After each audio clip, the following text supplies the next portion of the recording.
Do you really like Packard Pokes At and want to promote the show? Then go to cafepress.com/PackardPokesAt. There are hundreds of items available, including hats, shirts, hoodies, and so much more. Every purchase from cafepress.com/PackardPokesAt helps support the show. Your Packard Pokes At coffee mug is waiting for you. Do you want to stream Packard Pokes At on your iPhone or BlackBerry? Download Stitcher free today at Stitcher.com. Stitcher Smart Radio, the smarter way to listen to radio. You're on in 3, 2, 1. This is Packard Pokes At, and I'm poking at your news. Good evening, everyone, and welcome to another fine edition of Packard Pokes At. I am your immutable and unmutable host, Packard Sonic, and join us tonight from the far East Coast is Joe Unseen. I don't like to make toys. Someday I'd like to be a dentist.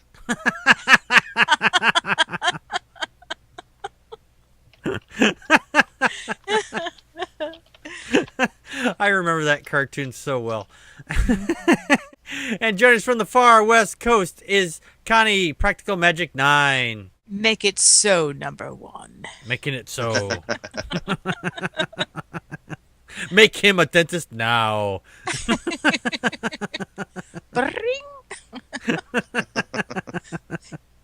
Hey, it's more than Santa ever did for him. Anyway, speaking of Santa, we have a great show for you tonight, and they're all gifts. And these ones are always free. So we're going to get going to our first topic for this evening. Oh, actually, before we get going, had set up some special tweets. Well, not tweets so much. You get to tweet us, only during the live show, of course. If you send us a tweet and you put in something and you end it with the hashtag PPAP, then theoretically it should pop up here at the bottom of the screen. So if you go into Twitter and type in your message and type in hashtag PPA, we might get to see your tweets live right here on the air. Maybe. I had it working this afternoon. It's not working at the moment, but hey, it's Twitter. You never know. Okay, with that, let's get on first topic for this evening. Building a better future, science and technology.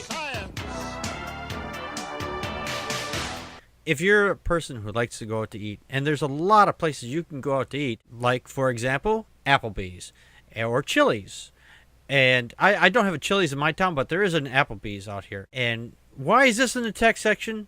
Glad you asked. In the next coming year, Applebee's is going to be replacing all the menus at everybody's tables with tablets. It's going to take place within all the restaurants, and it's over almost 2,000 restaurants, 1,860 restaurants across the United States.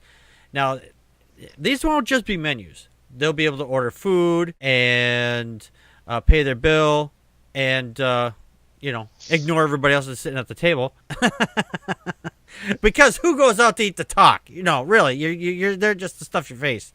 No. The one of the things is with this is that they said that they're not going to be replacing their staff in the first year, but if this is supposed to reduce cost later on down the road, all those people who get shit wages to begin with and live basically on mostly the tips that you provide when you go out to eat, unless you're a stingy son of a bitch and don't leave a tip at all, or you write something nasty on the receipt. No, I'm just kidding.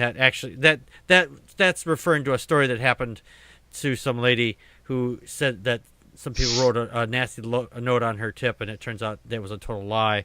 But anyway, well, now you could text message to the waitstaff your nasty. Yes, now you can text message say yes. I don't agree with your lifestyle. Hashtag PPAP.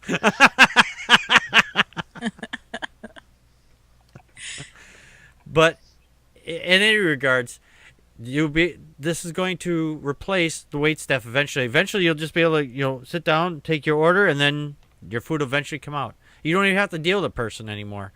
Joe, your thoughts? Yeah, this story has been getting some traction. I've started seeing people on Facebook and Twitter talk about it. A lot of people have worked as waitstaff or know people that do or have worked as waitstaff.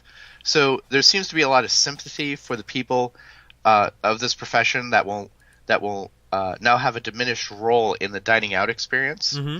As you mentioned, Applebee's is planning to do this. So are Chili's and IHOPs. That's why I didn't the see International that. House of Pancakes was in the background of that picture. Right. Well, I guess Applebee's and IHOPs are owned by the same parent company, but Chili's announced 3 months ago that they were going to be doing this. Yes. And Applebee's, I guess, has been developing this for a couple years now, trying to perfect it, make sure it works right. I'm just waiting for someone to walk out stick it under their shirt and walk out the door. I'm sure it's attached securely in some way.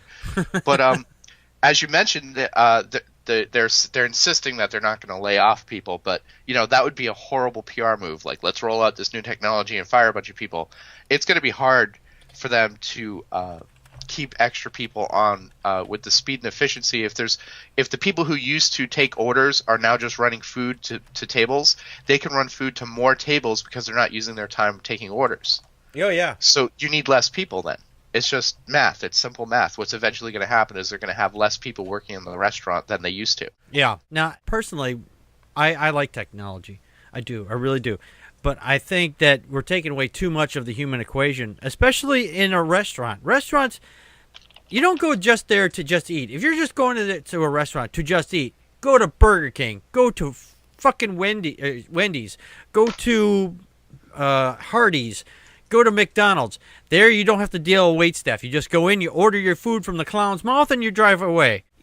This is taking away the human experience out of it. Now, I know that in our busy lifestyle that we have to go. We are on the way. That's why we have drive-thrus. But when you want to sit down and relax, and you want to just cush back and deal with somebody that, with a smiley face. Now, sometimes you do get those waiters that are rude, crude, and just downright smell bad because they haven't had a bath today in a couple days because they've been working many hours, two or three double shifts back to back, and they get grumpy. And because the last person who ordered $10,000 worth of food and left them a 5-cent tip, then I'd be a little grumpy too. Are you talking about the bathing habits of the waiters? I've had a few. I've run into a few over the years. Really? Yes. That's surprising. I've just a few. Not happened too often, but a few times. They're working hard. Right. Pat. That's right. They are working hard, but because that's exactly what I'm saying is because because they get paid so little that they're working 2 and 3 shifts in a row, so they don't, and they're running their asses off, and you're going to pick up on that smell, and that's not going to be real pleasant. And that doesn't happen very often, but when it does happen, it's not real pleasant. But I'm just saying. The only time I've noticed a waiter smelling is they often run out back and have a cigarette, and then they come back in. Yeah, like, hey, is everything okay now? And you're like, whew. Phew. Yeah. Well, sometimes there's that tic-tac. too. Yeah. It's like I want to go tic-tac. So your breath kind of smells like smoke, unless you've been. And I didn't order anything that's smoky. In those instances, I could see it. But overall, you don't go to these restaurants to just eat and go. Like like McDonald's thing. You go there to sit back, relax, and have fun with your friends. Kind of your thoughts. Well, I did start off with this take on this. The weirdest thing for me was that you could play games on this. Now, I understand if you go to a sports bar, there's going to be TVs in there, and because people come there to watch the game, whatever game that might be. Right. Here it's the Seahawks. My husband and I just went to a Red Robin on a Sunday afternoon, and we sat in the bar. We were grown-ups, and we got to sit in the bar, and the game was on TV, so that's fine. But I really do hate the intrusion of technology, of TVs and all of that in restaurants, because it's an event. It's an event for us, even if it's a casual dining place like an Applebee's. It's not fine dining. Right. But and you mean Applebee's isn't fine dining? Evidently not. In Wausau, that's the finest dining we have. Now, and as far as cost cutting, each pad costs $100 a month, and if you had an 8-hour day, 7 days a week, that's 42 cents an hour. Right. Now, again, and they say, well, there's not going to be any layoffs, but if this really is how Applebee's and Chili's want to go, then yeah, eventually they're going to need less staff. Now, Yep. in all fairness, I wanted to source it a little deeper. I found a magazine. It's called First Full Service Restaurant, and there was an editorial about this subject. What the man had to say is that people still are going to want to come to a restaurant and be served and be seated and be taken care of. It's Yep. part of the pageantry of going out. And I said, yes, this is why when I go out, I don't want to go to a drive-thru. I want to go and sit down somewhere. I want to be served. I want to feel like this is a deal. I don't want my food to take forever, but I don't Right. mind if it takes a while because it's a date. It's a family event. Now, this guy said that this is not going to replace wait staff because people still want to be looked after. Many orders will still be easier to give to a waiter because there might be questions about a menu. There is a single pad. I looked at it, and there's one pad per table, but if you have multiple orders, that can become confusing, and especially if somebody has a complicated order with multiple modifiers. So, and also number 4, alcoholic drinks still have to be verified for legal drinking age by a waiter. Yeah, I'm 18. I'm 21. But Sure, I am. I showed my driver's license to the pad. Now, the positive is that it's a pay point at the table. The card, your credit card or debit card, does not have to leave your hand. If you want to have somebody else take care of your order, your payment, you can, but you get to just pay at the table. If you have to leave in a hurry, you can just pay at the table. That was a positive, and I said, okay, that's great. And There's actually some negatives in that too. Improve security. There is some negatives in that too, especially if someone knows how to hack these things, and they can I bypass suppose, all the I information. suppose security at the pay point. Yeah, I wondered about that. I mean, how secure is their? I guess your shields on it. I don't really understand all of that. Yeah, so. no, it depends. It really depends. And sometimes if someone who's industrious can go in and they'll take a pad, they go in and visit a few times, so they get the layout of it. They find out what kind of technology they're using, what kind of software they're using. They take and they replicate all this information, and then they unhook the other pad, pop theirs in place, and then they walk out with the other one. So this way, no one's the wiser. And then you don't have an extra pad. Oh, like those extra pads that people say there are on gas pumps and stuff. Right. But again, in the positives, they said that evidently tips increased by 15% because people could say, for example, oh, I want another drink. Now, the wait staff still brings the drink to you, but if they just want another drink, and the wait staff isn't interrupting, like hovering over you, do you need another drink? I mean, you just push the button, say, I want another drink. And it automatically figures in tips. What I am a big fan of cooking shows. I especially love Gordon Ramsay. And I was like, this is really reminiscent of the POS, not the piece of shit system, but the point of sale system that Gordon Ramsay installs in some of his kitchen nightmare places.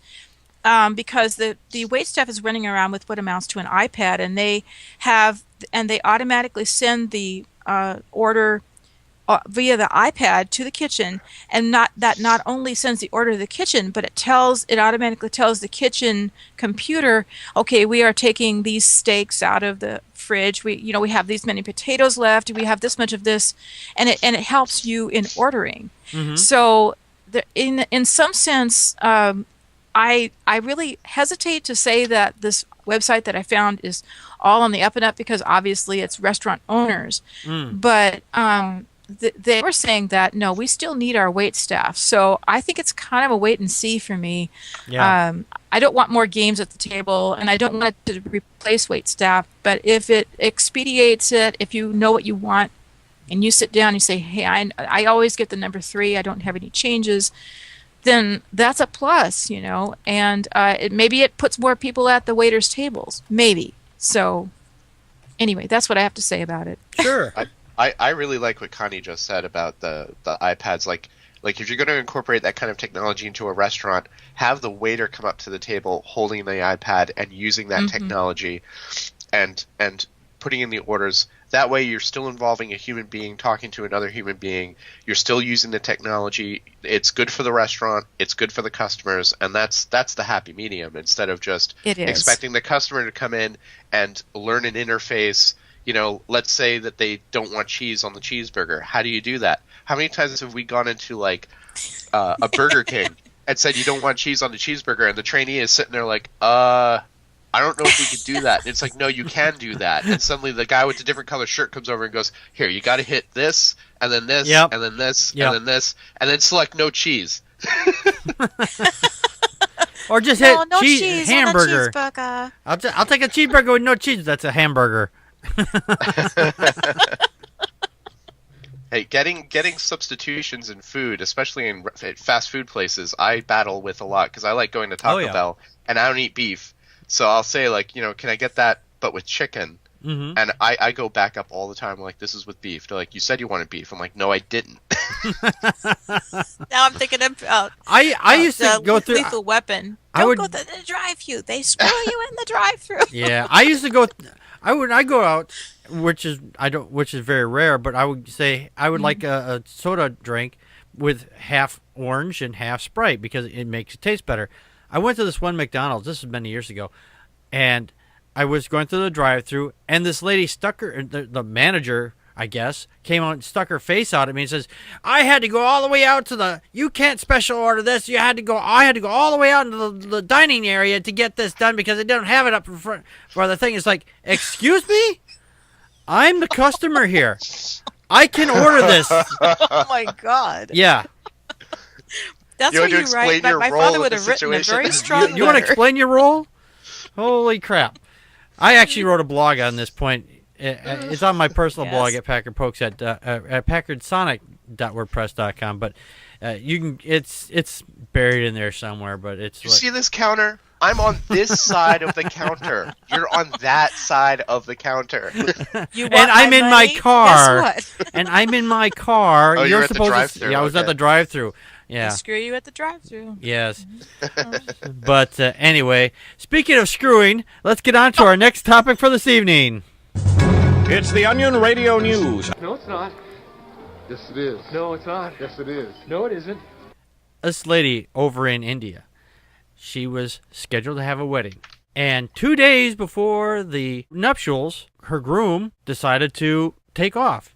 So apparently what happened was they got into some kind of tiff, argument, whatever. And there's like, oh, he was supposed to return the next day. We figured he'd return. No, didn't return. Then the day of the wedding, he didn't show up. So they're kind of sitting there going, well, what are we going to do here? This is totally true. They asked somebody who came to the wedding just to watch the wedding to stand in and marry this woman. And Oh, it turns, that's oh, nice. isn't that nice? That traditionally, that's what the best men are for. I mean, in a ceremony, that you have the best man, and the best man is supposed to be there to take place if for some reason the groom can't take care of his responsibilities. What? Yeah, no, that's how I thought it typical was to Bust that protect sucker the in the bride. jaw. I thought it was to protect the bride in case she was No, that's from what I kidnapped. No, not from what I understand is if the groom cannot, Yeah, I know. if he can't do his responsibilities or he leaves, that's what the best man is supposed to be there. You're supposed to pick your best man to someone you would want to marry this woman instead of you if you get something happens to you at the last Oh second my or God, you I'm take off. horrified. I'm thinking Yeah. about both my weddings. Ew. You're like, listen, Now I'd rather you be know. kidnapped. You know what? Now that's not the weirdest part of this story. The weirdest part of this story is it was somebody she was actually related to. And it doesn't go into specifications of how far away she was related to this person, but they did say that she was related. Now, like I said, this was over in India. So the fact is that they said, hey, you're the best, closest relative. You're a relative that's fairly close. Marry her. I mean, you got to step back and say, hey, listen, we're kind of related here.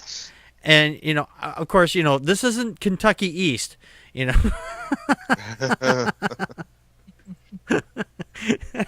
ding, ding, ding. No.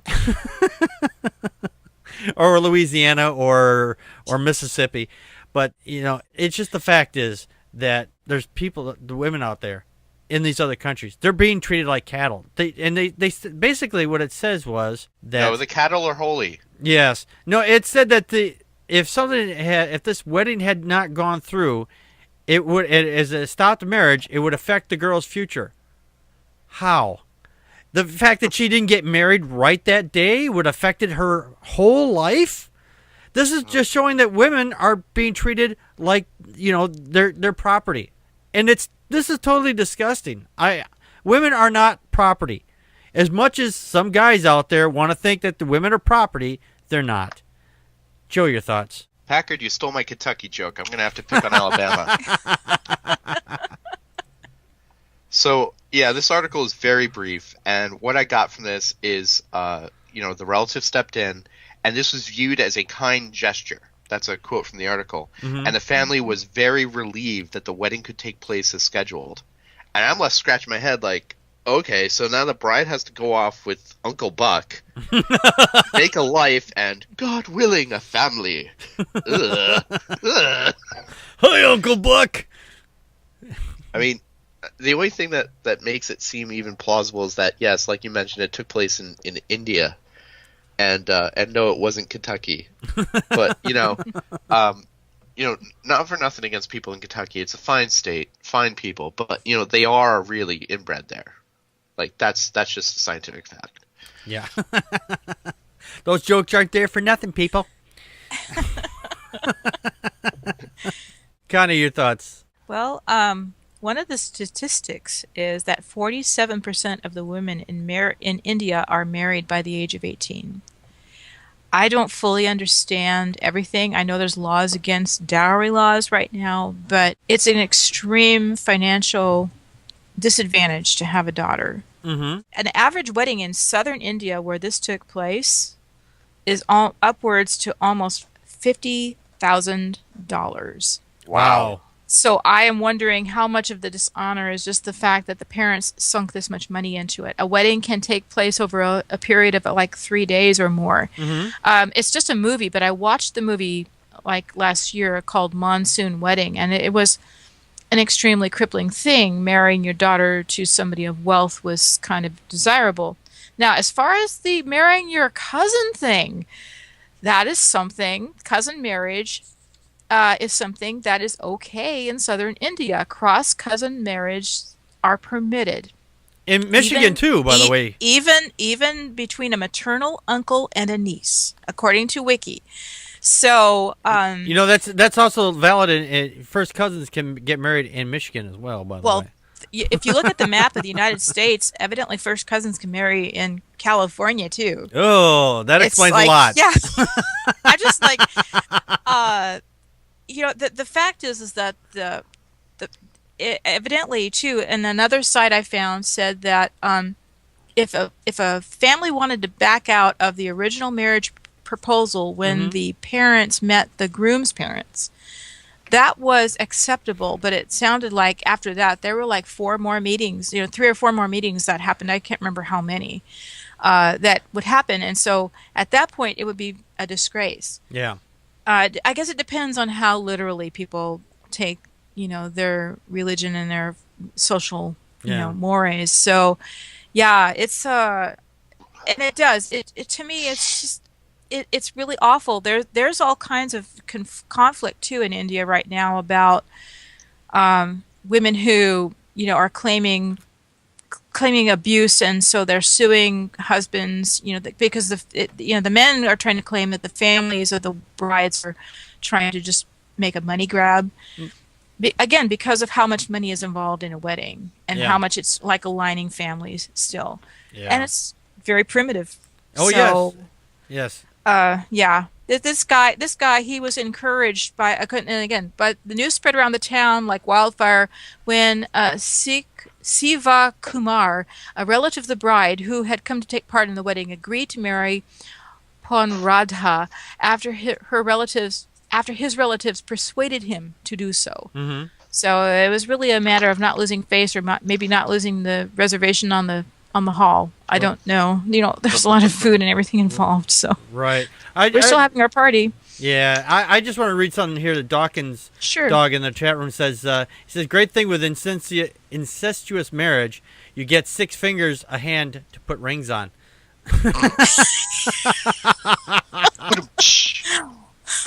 Oh, dog. And the real Paul Marshall said Mason-Dixon and Point South aren't exactly biblical Palestine. Just saying.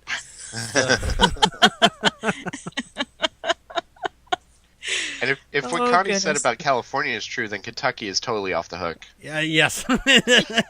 We're letting you off the hook on this one, Kentucky. But you anyway. get a pass. We'll give you a pass.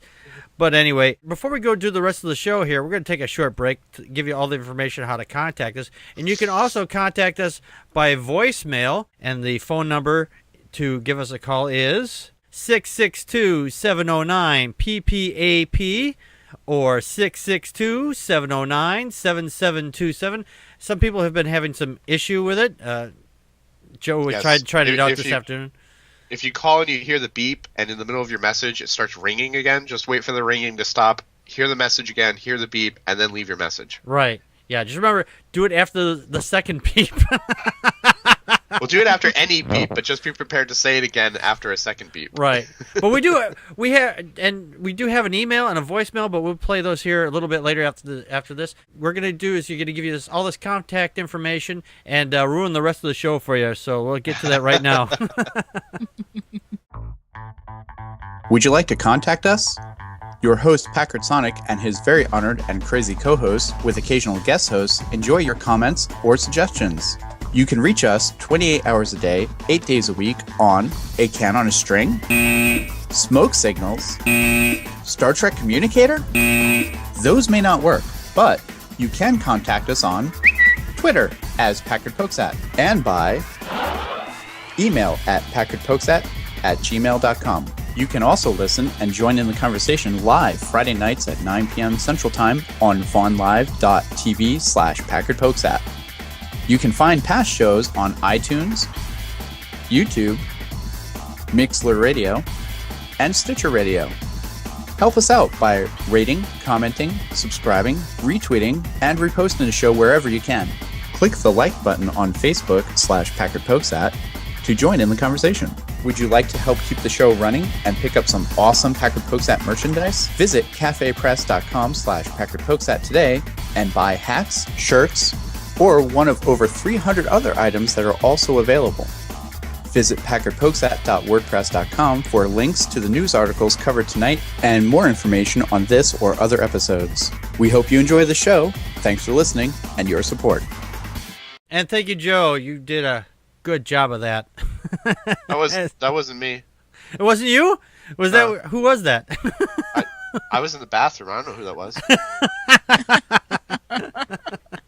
But yeah, that voicemail again is 662-709-PPAP or 662-709-7727.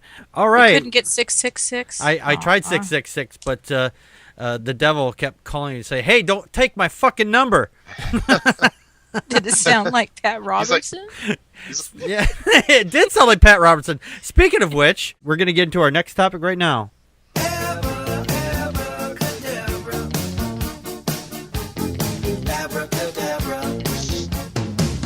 And we have a videos for you tonight, so we're going to give the timer a night off, and we're going to play that video here for you right now. Teresa writes, my 30-year-old nephew just told the family that he's gay. I want to pray for him, but does he need to pray for himself in order to be helped? Well, you know, a few years ago, the psychologists used to say that homosexuality was a mental illness. Now, the Supreme Court has said that it's a protected right. So what's he going to pray about? Is he going to say something's wrong unless he's unhappy? And if he's unhappy and he realizes he's doing something that makes him miserable, you might help him. It's a very delicate situation, but they need to be shown the Bible. What does the Bible say about this? The Bible is explicit about it. Now, I understand, and I've mentioned on this program, people that need a sex change operation. In other words, it's a woman trapped in a man's body, a man trapped in a woman's body, and they really need some hormones and surgery to get the thing lined up. That's one thing. But this other, many people are into this lifestyle because they have been abused as a child and so forth. I don't know why he's there, what he's there, but I think you say he's got to pray for himself. Yeah, but you can pray that the Lord will show him his love and his truth, and out of that he will find an acceptance to where God has for him. Yeah. Okay. Amen. Okay, this guy is so fucking full of shit. I actually took some notes this time. All right, number one, the Supreme Court didn't change what psychologists say about homosexuality. They've been working on this since 1975, Pat. You remember 1975? You were still about 1,000 years old back then. And they've been working to change this within the American Psychology Association. And number two, what it says about homosexuality in the Bible. Look up Leviticus 18:22. It says, "Don't lay with a woman as a man, or they will be basically put to death." Gee, Pat, thanks. I'm glad you're there to tell him that he's gonna die, get killed if he's homosexual. And another point here, he says about the sex change operation. Who's gonna fund that, Pat? Really? Who's funding that? Are you going to fund it with all your billions of dollars in the tax-free bank? What's wrong with a person being the sex they are and being homosexual? Nothing. If they want to enjoy life as they are, as the way your God made them, then why should they get a sex change operation? That's total bullshit. Now, the abused argument, that is such a fucking cop-out. I've heard this argument so many times. There are plenty of people out there that are homosexual who have never been abused. It's the way they were born. Now, scientists are not exactly sure exactly what happens, but there's a lot of good theories out there and some strong hypotheses of why people are born gay. And for the last one, he says God shows his love. Fuck your God. Fuck your God in the ass. Because he shows his God by telling that these people need to be put to death. Fuck your God, and fuck you, Pat Robertson. Joe, your thoughts? You said fuck your God in the ass. So, you totally robbed my point about psychiatry. So, that's okay. Anyway, Pat Robertson is an awful human being. He is. And after he tried to associate the Psychiatric Association reclassifying homosexuality as not a disorder, and the Supreme Court, which one thing had nothing to do with the other, right. The Psychiatric Association reclassified. Nice, Connie. What? Nice. She goes, amen. Well, they stopped classifying homosexuality as a disorder, not because of the Supreme Court, but because they realized it was wrong. It's not a disorder. Mm-hmm. So then Robertson goes on, and he says that this is a response to a viewer email. He says that the person needs to find the answers in the Bible, and the Bible is very specific about this. Mm-hmm. He doesn't get specific about how horrible the Bible is, That's about right. how homosexuals should be put to death, and their blood should be upon them, as you mentioned in Leviticus. 18:22. Right, but he doesn't mention those passages. He just says the Bible is very specific about this, Mm-hmm. and then he goes on and says that God is the God of love, and you need to find your way back to the God of love. If God was real and God was all powerful and all knowing and created everything, but he hates that some people are born gay and thinks that they should be put to death, this is not a God of love. Right, and it's also a God that is a hypocrite. Oh yes, absolutely. Mm-hmm. So this message that Robertson gave in reply is a thinly veiled threat. And it's not a threat from Robertson, it's the threat from his God. That's right. Absolutely. And he's just out there, the Bible is real specific on this. Like, fuck you, Pat Robertson. Just fuck you can go fuck your God. He's implying like, okay, well, it's specific about this, so go find those passages yourself. I'm not going to say them on my air because I'm going to segue into God is about love. Uh-huh. Yeah, God is about love, but God is saying that people should be put to death for the way they're born. Right. That doesn't make sense. It doesn't. It really doesn't. It's fucking hypocrisy. He's being dishonest. Yes, That's he what is. He's doing. Yes. And the thing is, a lot of these people out there, and we've said this here on the show many times, that are so anti-gay are usually harboring gay feelings, and they're fighting against them because they don't want anybody else to find out that's what they are actually really feeling. Look at Ted Haggard, for example. Yeah. Connie, your thoughts? Well, where do I start? I was really kind of puzzled by the whole thing. I stand that there could be a woman trapped in a man's body and vice versa. Mm-hmm. I'm like, so God makes mistakes? Mm-hmm. Oh, wait, I thought, I was like, no, that's not what the Bible teaches. And this whole thing about gays we're all abused by, as children is as old as the hills. It's what Dobson and, Focus on the Family group, that's what they taught, and that's what they still teach. But I went ahead and I looked up some other quotes from Pat Robertson. Gays have been forsaken by God. There is not a single gay who hasn't been abused. Some men have chromosomal mess-ups, which makes no sense. Yeah. And then he says homosexuality is sodomy, but somebody else pointed out, well, sodomy is just another word for anal and oral sex. Mm-hmm. No blowjobs anymore. So, there's a lot of people that you don't have to be gay to practice that, but there was another thing. Somebody said, no society. Pat Robertson said, no society that has ever embraced sodomy has survived. And again, this is not our source tonight, but it's another thing he said about it. Mm-hmm. And somebody else pointed out, this is every society ends. No society has ever survived, and that is how history and civilization works. And if you want to have, examples of societies that accepted homosexuality, you have ancient Greece and ancient Rome, which actually demised because of lead in the drinking water and poor alliances. Mm-hmm. It had nothing to do with their sexual practices. I mean, time moves on and societies change. He goes ahead and says that homosexuality cheapens and degrades the institution of marriage, being done by a few, and it was being done by a few non-elected judges. The man's off the rails, and he needs to be put out to pasture. Oh, yeah. I'm surprised. Most of these old fuckers that are out there preaching all these hate messages, I'm wondering why they haven't keeled off already. I think they're just puppets at this point. Well, Paul Crouch did just recently. And did he? So, yes, he did. One down, so many more to go. You didn't hear that? Yes. No, I didn't hear about that. Oh, I didn't hear about that, no. Yeah.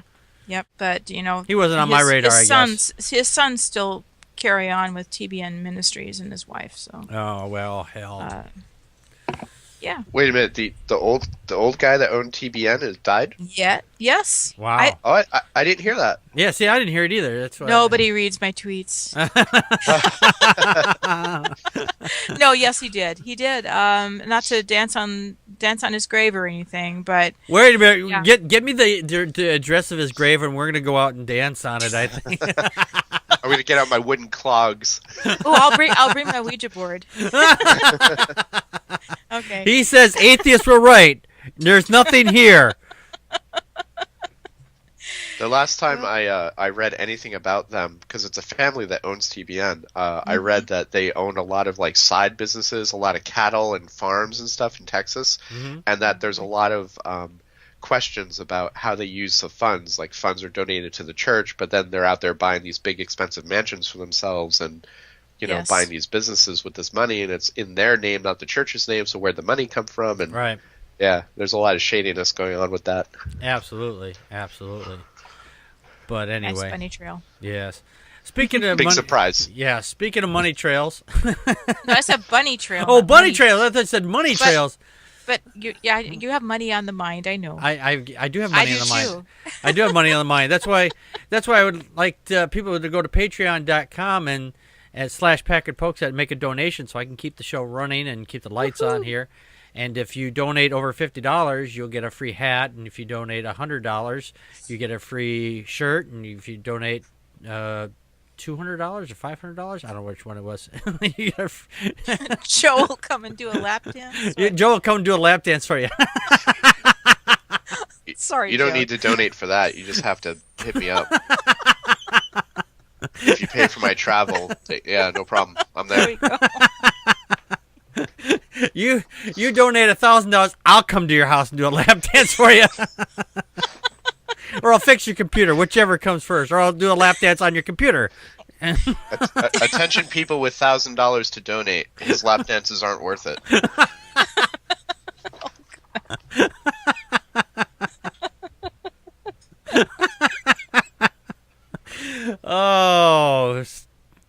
Oh, man. Well, it is the future. Speaking of the future, let's get on to our next topic for this evening. Fly me to the moon. Let me play among the stars. Let me see what spring is like on Jupiter and Mars. And on tonight, did you know they were an atheist?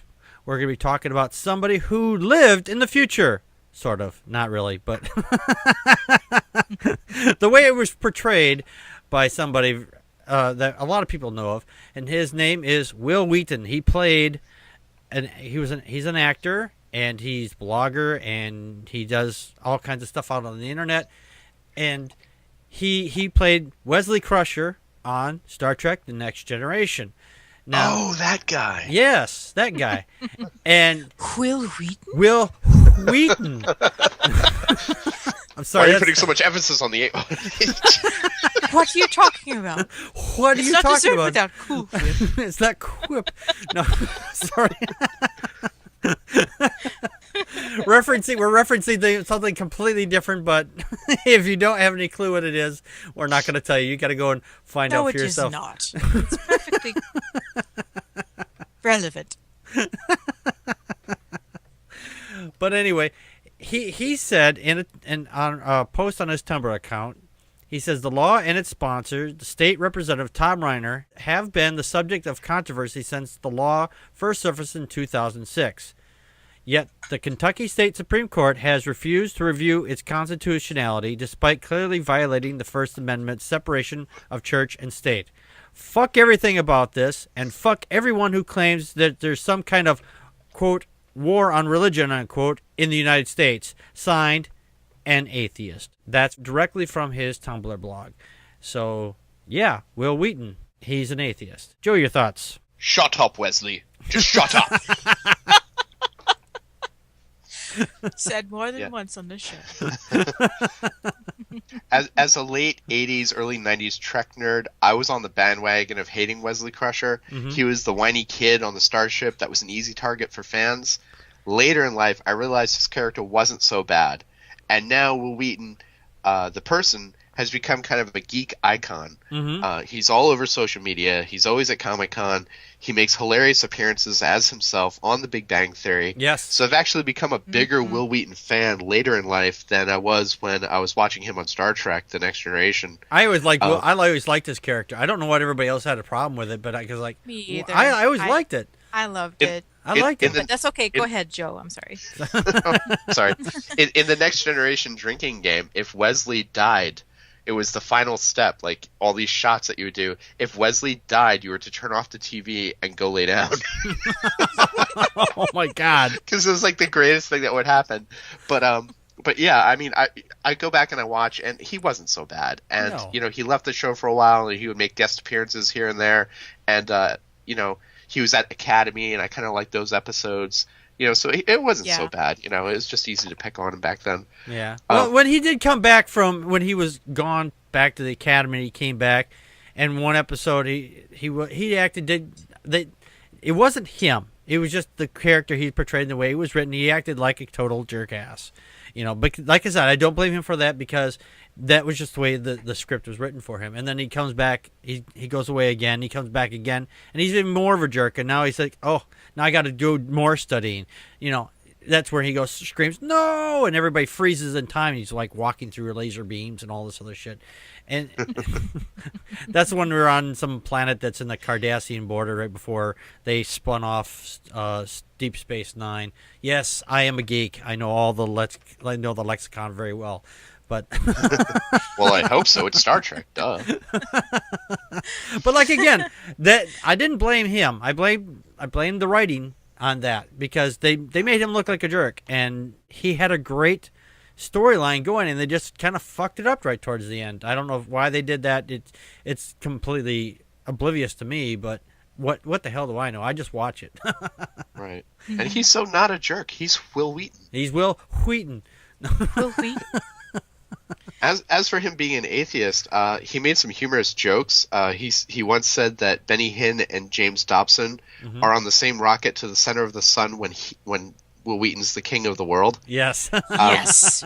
So Yes. he has a sense of humor about it, which I think is important. Yes. And that's really cool. Yes. Connie, your thoughts? I loved Will Wheaton's character, Wesley Crusher, because when that happened, I had my oldest children were still under the age of teenage years, and he was kind of, I thought, oh, he's such an interesting character. Here he is, he's this kid, and he's a math whiz, he's a science whiz, and I thought he was something to look up to. But, it suffers from something that I just heard the other day, is like, not the other day, today, it was like, being a geek used to be a bad thing. Oh, it was Steve Shives made a mention in his, you had to ask. Being a geek used to be a bad thing, and so I think it has more to do with that timing. Yeah. But no, and I love his appearances on PAX.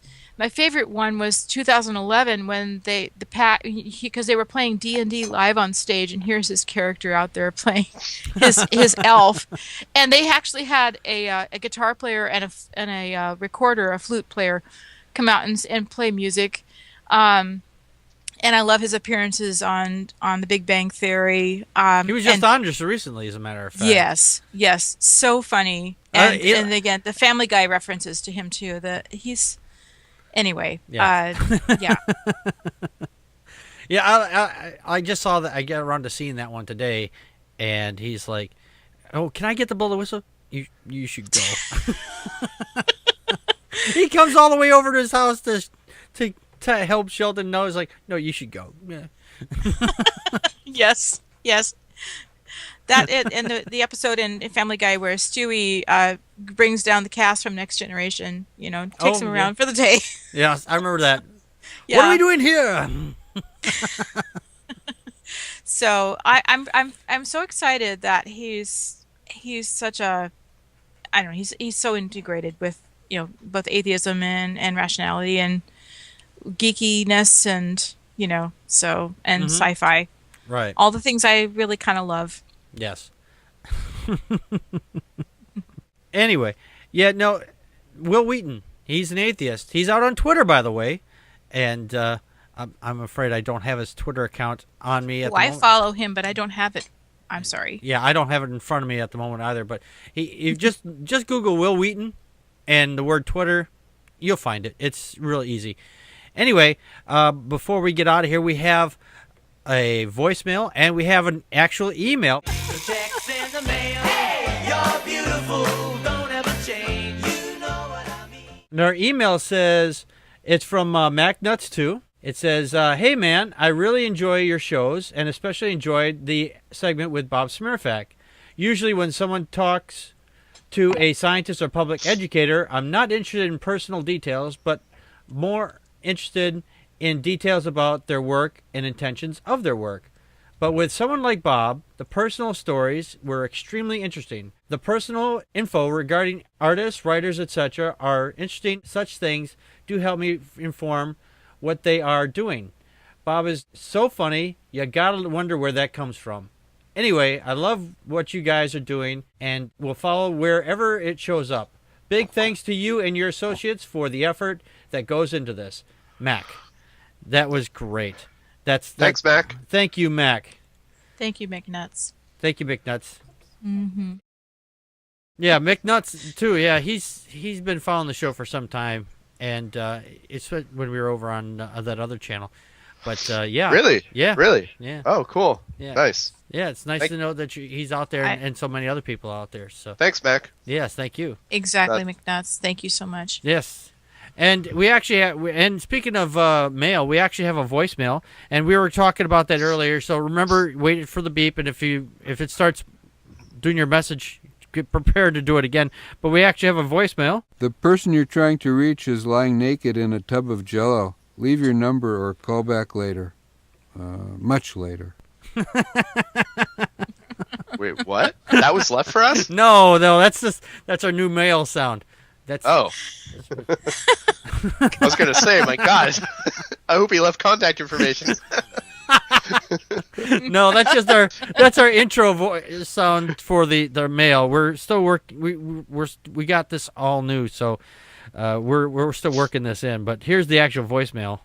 I already left a message. That was Joe who recorded that, and what the fuck? Yeah, so like I love hearing Dave say "what the fuck." Yeah. Yeah.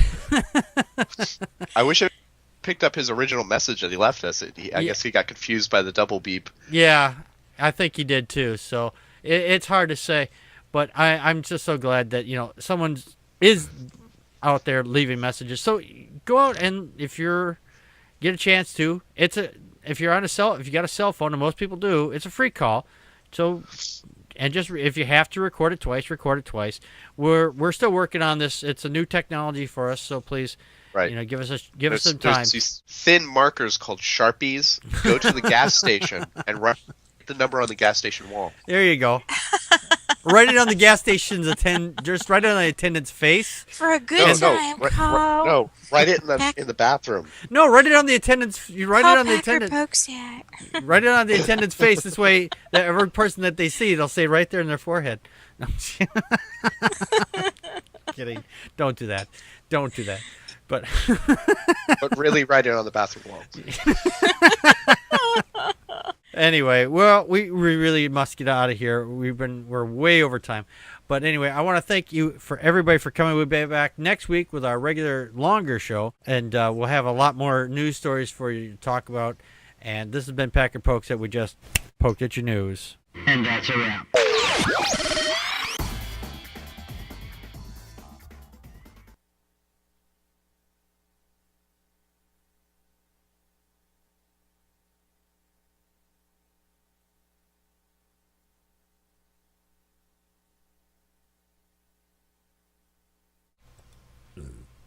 Built-in input, save settings, and of course that is fucked up. Of course, why wouldn't that be working?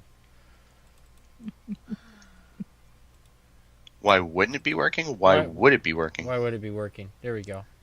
Dawkins is typing "Hi Joe," so. Yeah, I see it now. I refreshed. Okay, you see it. Okay, good.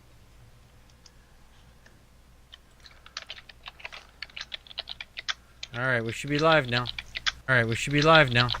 All right, we should be live now. All right, we should be live now. Where the hell? All right, we should be live now. Where the hell? All right, we should be live now. Where the? I love it when it does that. I am a robot. Sorry about that. Oh, that's really great. It's like data on. I do. On crack. Now go wiki wiki wiki wiki wiki wiki. Sorry about that, everybody.